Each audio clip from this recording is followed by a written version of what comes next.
வணக்கம் நேயர்களே. நாட்டில் பிரதமர் தினேஷ் குணவர்தன ஒரு முக்கியமான விடயத்தை சொல்லியிருக்கின்றார். கடினமான சூழ்நிலைகள் நாட்டில் வந்தால் சஜித் அந்த இடத்துல நிற்கவே மாட்டார், ஓடிடுவார். அனுரகுமார் திசாநாயக்க எந்த ஒரு சட்டத்தையும் கொண்டு வர முடியாதவர், இயற்ற முடியாதவர். கோடபாய ராஜபக்ச ஆட்சியிலிருந்து அவருடைய அரசாங்கம் கலைக்கப்பட்டு அவர் ஓடிய பின்பு நாடாளுமன்றத்தில் ஜனாதிபதியை தீர்மானிப்பதற்கான வாக்கெடுப்பு ஒன்று நடைபெற்றது. யாராவது பொறுப்பிடுங்கள் என்று. அப்பொழுது ரணில் விக்ரமசிங்க ஓமண்டு வந்த பொழுது சஜித் பிரேமதாச நாடாளுமன்றத்தில் கூட அந்த போட்டிக்கு தயாரில்லை. ஏனென்று அவருக்கு தெரியும். என்ன தெரியும்? நாடாளுமன்றத்தில் கூட தான் ரணிலை வெல்ல முடியாது, மாட்டேன்ட்டார். தனக்கு பதிலாக டல்லஸ் அழகப்பெருமை வந்தார். சரி, அனுரகுமார் திசாநாயக்க 3 வாக்குகளை மட்டும் பெற்றுக்கொண்டார். இப்படியான ஆட்கள் நாட்டில் பெரும்பான்மை வாக்குகளை பெற்று எவ்வாறு நாட்டை நிர்வகிக்க முடியும்? அதனால் மக்களே, நீங்கள் சிந்திக்க வேண்டும்.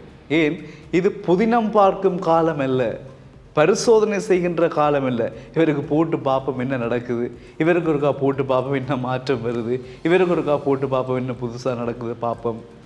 நாடு இப்பொழுது இருக்கக்கூடிய சூழல் அது அல்ல. பொருளாதாரம், பாரிய பிரச்சனைகள், கடன்கள், சுமைகள், நிறைய விஷயங்கள் இருக்கிறது. இவற்றையெல்லாம் ஏற்று தலைமை தாங்கி கொண்டு நடத்தக்கூடிய வல்லமை, சக்தி யாருக்கு இருக்கிறதோ அவருக்கு வாக்களிக்க வேண்டும். அவர்தான் ஜனாதிபதியாக இருக்கக்கூடிய ரணில் விக்ரமசிங்க. அவரை நீங்கள் தெரிவு செய்வதுதான் புத்திசாலித்தனமானது. அதை விட்டுவிட்டு இவருக்கு ஒரு போட்டு பார்ப்போம், இந்த முறை இவருக்கு ஒரு போட்டு பார்ப்போம் என்று பரிசோதனை செய்த காலம் 2024 ஜனாதிபதி தேர்தல் அல்ல. இதை நான் சொல்லவில்லை, டியூப் தமிழும் சொல்லவில்லை. நாட்டின் பிரதமர் தினேஷ் குணவர்தன நேற்றைய தினம் கொழும்பில் தேர்தல் பிரச்சார கூட்டத்தின் இறுதி கூட்டத்திலே இந்த கருத்தை சொல்லியிருக்கின்றார் வெளிப்படையாக. எனவே நாட்டின் பிரதமர் தினேஷ் குணவர்தன இந்த விடயத்தை சொல்லியிருக்கிறார். என்ன, கடினமான சூழல் வந்தால் சஜித் அந்த இடத்திலேயே நிற்க மாட்டார், ஓட்டம். அனுரகுமார் திசாநாயக்க ஒரு சட்டத்தை கூட இயற்ற முடியாத ஒரு நிலைமை, அவரால் கொண்டு வர இயலாது. அப்ப நாடாளுமன்றத்திலேயே போட்டி ஓட பயந்து போன சஜித்தும், நாடாளுமன்றத்திலே 3 பெற்ற வாக்குகளை பெற்ற அனுரவும், நாட்டு மக்களிடம் பெரும்பான்மை வாக்குகளை பெற்று ஜனாதிபதியாக மக்களை எப்படி ஆள போயினோம்?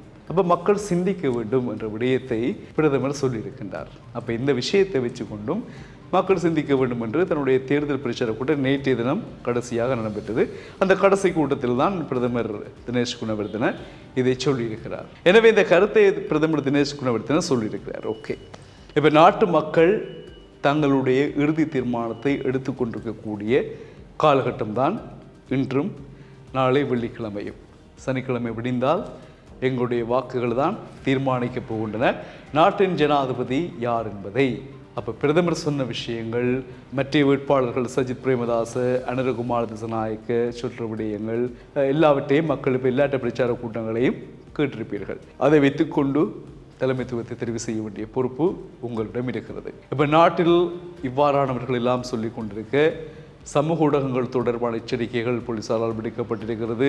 கவனமாக இருக்க வேண்டும் என்று தேர்தல் ஆணைக்குழு எச்சரிக்கை விடுத்திருக்கிறது. வாக்குச்சாவடிகளில் எவ்வாறு நடந்து கொள்ள வேண்டும் என்று, அதே போல் ஒவ்வொருவரும் ஊடகங்கள் ரீதியில் நாங்களும் உங்களுக்கு சொல்லிக் கொண்டிருக்கிறோம். தேர்தல் காலம் சனிக்கிழமை நீங்கள் என்ன மாதிரி நடந்து கொள்ள வேண்டும் என்று எல்லாவற்றையும் ஞாபகம் வைத்துக்கொண்டு தேர்தலில் வாக்களியுங்கள். விடுகின்ற ஞாயிற்றுக்கிழமை பொழுது ஒரு நல்ல முடிவாக அமையட்டும். மீண்டும் சந்திப்போம் உறவுகளே. வணக்கம்.